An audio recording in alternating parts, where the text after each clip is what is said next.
বিএনপির তারা হলো মানে শয়তান, আর জামাতে তারা ফেরেশতা। দেশের অনেক নাগরিক চায় একসময় ইসলামিক খিলাফত আসবে, চাই, অনেক মানুষ চাই। আবার অনেক মানুষ চাই এখানে সমাজতন্ত্র আসবে, অনেক মানুষ চাই গণতন্ত্র আসবে। তো সব কিছু মিলিয়ে কখন কোনটা এস্টাবলিশ হবে আমরা কিছুই বলতে পারি না। হ্যাঁ, এখন গণতন্ত্র আছে, 2 বছর পরে, 10 বছর পরে, 20 বছর পরে গণতন্ত্র অপ্রাসঙ্গিক হতে পারে, তখন সমাজতন্ত্র আসতে পারে। অথবা এমন দেখতে পারেন যে সবাই খেলাফত চাচ্ছে, এরকম হতে পারে।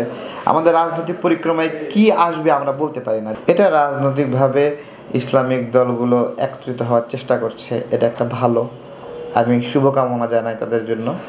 1 নাম্বার বিষয়। 2 নাম্বার বিষয় হলো তাদেরকে অনুরোধ করব যে, তাদেরকে না, সবাইকে অনুরোধ, রাজনীতির স্বার্থে পরস্পরকে নিন্দা করা, ছোট করা, এগুলো মানে যারা আমরা বিরোধী রাজনীতি করেছি তাদের মধ্যে এটা কম হওয়া উচিত, এইভাবে হওয়া উচিত না। যেমন জামাতের 2 জন আপনার হলো ফেসবুকে যে বাজে কমেন্ট করছে বা বিএনপি নামে নোংরা ছড়াচ্ছে, তাহলে বিএনপির তারা কি ছেড়ে দেবে?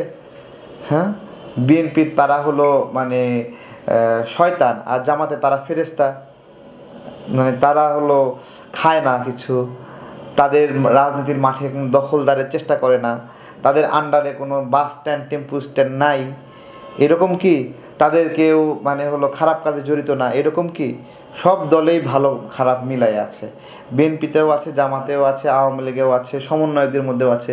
সমন্বয়ক লিখে সার্চ দেন এখনই, দেখবেন সমন্বয়করা কে কথা চাঁদাবাজি করছে সেই লিস্ট চলে আসে। আসে না? আসে না? তাহলে সবার মধ্যেই ভালো খারাপ আছে। তো এগুলো নিয়ে যত খোঁজাখুচি করবে তত বেশি এগুলো নোংরা ছড়াবে। হ্যাঁ, যে নিজ নিজ জায়গা থেকে যে যার ভালো গুণ দ্বারা মানুষকে আকৃষ্ট করবে, এগুলো মানুষকে মানে নোংরা কথা বলে ডাকলে মানুষ বুঝতে পারে যে ও মানে পরনিন্দা করছে, চগলখড়ি করছে, এগুলো একটা বিষয়। গঠনমূলক সমালোচনা সবার থাকতে পারে, কিন্তু ইন্টেনশনালি সকাল বিকাল 3 বার রুটিন করে ফেসবুকে এসে গালি দেওয়া, কমেন্টে বাজে মন্তব্য করা, সারাক্ষণ লেগে থাকা, সাইবার হ্যারাসমেন্ট করা, হ্যাঁ, সাইবার বুলিং করা, এগুলো যখন এক দল চরমভাবে করবে তখন আর এক দলও সেখানে প্রস্তুতি নেবে সেরকমভাবে বলার জন্য, যে ওরা বলতেছে আমি কি বসে থাকবো, তারা তো বসে থাকবে না। তো এগুলো যে যতটুকু মানে বাংলাদেশের নাগরিকরা সবই বোঝে।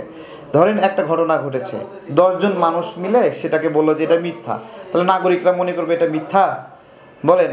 আবার একটা বিষয় স্বাভাবিক, সেটাকে অতিরঞ্জিত করে একটা কমেন্ট বাহিনী এসে বলতেছে যে না এটা এইরকম, তাতে কি মানুষ বিশ্বাস করে? মানুষ কিন্তু সবার সব আচরণ বুঝতে পারে। সুতরাং এগুলো নিয়ে চালাকি করার কিছু নাই।